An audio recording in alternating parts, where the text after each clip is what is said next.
Welcome to TS 370. This session is on workplace violence. This is your instructor, Jason Schaffenbuhl. Workplace violence is an important issue to consider in workplaces. Too often, I think most businesses simply don't give any thought to the issue until they're doing something such as massive layoffs in today's economy, where they realize that employees may become agitated or violent. It's important to realize even in good times, workplace violence has always been the second or third leading cause of death for American workers. And it is the leading cause of death for women on the job in the United States. There are some occupations, such as those listed, are at higher risk for workplace violence, but it's important to remember that no workplace is immune. Just recently in the St. Louis area, at a factory, an employee came in after not working there. An individual came in after not working there for several years and shot and killed coworkers. Workplace violence, simple definition, is violent acts or behaviors or threats that occur in the workplace and are related to the workplace. Workplace violence analysis, that there's often specific issues, problems, conflicts, disputes that lead up to the violent act. It's not that they're people, they just randomly snap and break, as we'll see later on. It doesn't occur in a vacuum. It doesn't materialize out of the blue that you have an individual that's disgruntled for whatever reason, and if someone thinks, or if the organization should think this person could have or somewhat act out because of the issue, you need to take appropriate protective measures. I think you'll find most organizations, or many organizations, have good access control to the facility, that an individual can't get in without an access badge or some type of identification. And if you don't, it's something that should be strongly considered to prevent individuals, especially if they've been removed from the organization because of performance or because of layoffs, that they can't get back in. But you still have the issue of people opening the door and letting them in, saying, "Oh, hi Fred, how you doing? Haven't seen you in a long time. Sure, you can come back in and see Tom." Each year in the United States, approximately 1,000 employees are killed. There's some additional statistics here, just providing with information on the scope of the problem. Some additional statistics on workplace violence. Majority of the time the acts are committed by males, and that there is some relationship. Usually casual acquaintances, well-known relatives. Only 40% of the time it's complete strangers. 30% of the time the violence is through the use of a handgun. Handguns present a unique problem in that some workplaces or some states in this country cannot or will not allow employers to prevent employees from bringing handguns onto the property, such as in a vehicle. Several states, the issue is while you can prevent, as the employer, prevent the employee from bringing the gun into the workplace, you cannot prevent the employee from bringing the gun onto your property. So if the employee's upset, agitated, and they have a gun with them, they can simply walk out to their car, get it, and bring it inside. And legally, there's nothing you can do to prevent them from keeping that gun in their possession on the property. Myths about employee violence. It's a myth that employees just snap without warning or clues. There's usually something that precipitates the event from occurring. If violent employees do provide clues, there should be no incidents of workplace violence. What that means is if you have an employee that's been violent in the past, you should get rid of them, and that's not true either.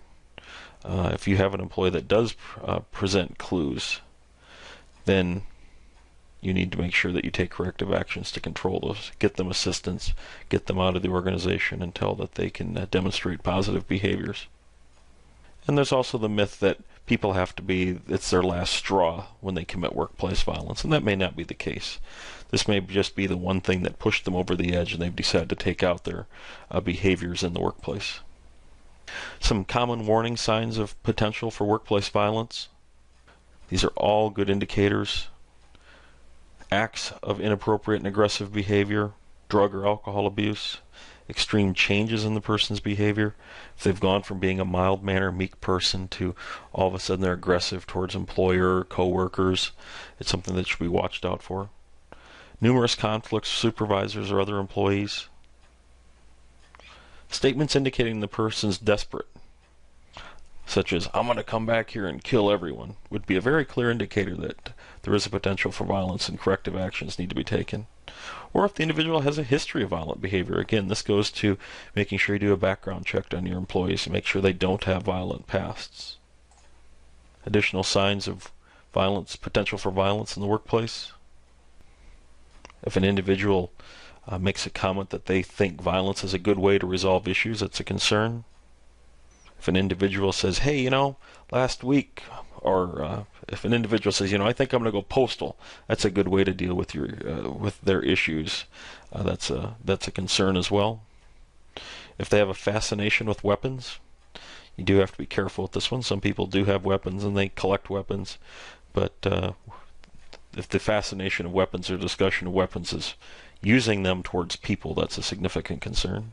Of course, bringing a weapon into the workplace or brandishing a weapon, showing a weapon in the workplace are all significant issues that need to be addressed promptly and immediately, and there should be little time for discussion and more time spent on acting. If you have an individual that's not able to take criticism of their job performance, it's a concern that they may act out violently. And occasionally we also see romantic obsessions leading to issues, especially where the coworker with whom the obsession is directed does not share the interest. And so you may have an individual that feels disgruntled when their romantic advances are not returned. So it's important. Pay attention to things that could go bad in your workplace. Make sure you have actions in place, programs in place to prevent violence, to keep the employees safe. Additional signs of violence.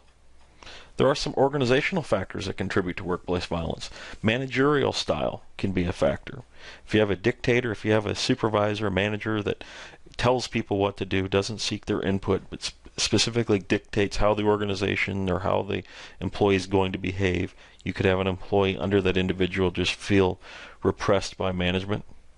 If there's role ambiguity, if they're not really sure what they should be doing in their role, if they're pulled in 90 different directions, they could feel that overwhelmed by that. If there's no respect for privacy in the workplace, if there's insufficient training, all these are factors that could potentially lead to an individual feeling overwhelmed and feeling that they have to act out against their employer or coworkers to feel justified in their behavior. These are all areas for concerns. OSHA has specific recommendations for workplace violence. The first is a management commitment to workplace violence, to a workplace violence prevention policy, to ensuring that harassing behavior is not tolerated, inappropriate behavior is not tolerated. Conducting a worksite analysis, looking at the workplace. If you're a retail environment, what type of security measures do you have in place for your staff? Do you provide training to employees on de-escalation practices? Do you have security measures in place to prevent employees from getting into the facility or former employees from getting into the facility? Do you have policies against handguns and weapons being brought onto the property? Hazard prevention and control, utilizing the information from the worksite analysis such as policies, practices, control measures to prevent the occurrence of violence. Worksite analysis and prevention and control do go together. And then training, as I indicated, making sure that staff understand how to de-escalate situations. Do they know what to do if there is a issue of workplace violence? If somebody comes into the facility and starts causing issues, do you evacuate the facility? Do you put people in areas of safe refuge? So there should be a plan in place to make sure employees can properly respond in the event of violence. Prevention of workplace violence. This goes right along with the indicators of potential for violence, but pay attention to the warning signs, assess your environment, and trust your instincts. If something doesn't feel right, if you feel that something's going to go wrong, make sure that you take the time to assess that, take steps, protect yourself. Eliminate potential weapons.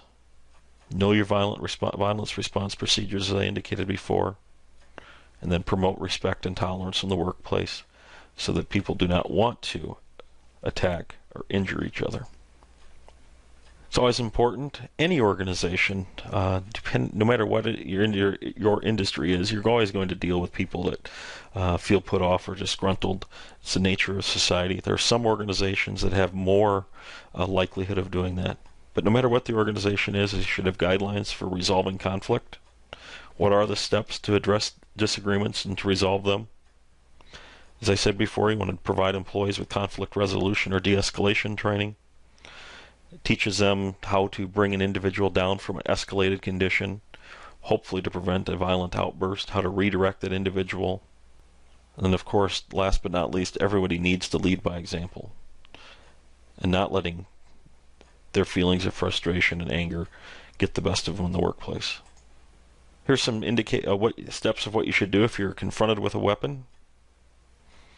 Most important thing here is to stay calm and try to buy yourself time to get out to protect yourself and to call for emergency assistance as appropriate.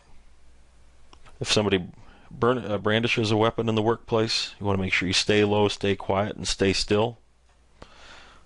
Make it difficult for that person to find you, see you, call for assistance if you can do so without bringing attention to yourself.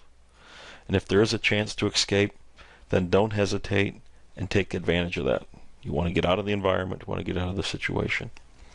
The most important thing I hope you take out of this session, though, is that future safety professionals, it's important, it's absolutely critical that workplace violence prevention be something that you do address. Too often it's forgotten because it's not a machine guarding issue. It's not something that's overly tangible. It's not something we see that's present. You can't go out and audit for it like you would traditional safety hazards. So in a lot of workplaces, this simply gets forgotten or it gets left to the human resource department to take advantage of. As a safety professional, you can take a significant role in helping guide the organization to develop a policy to prevent violence in the workplace and to properly respond should it occur. If you have any question about this or any other topics this semester, please feel free to contact me. Thank you.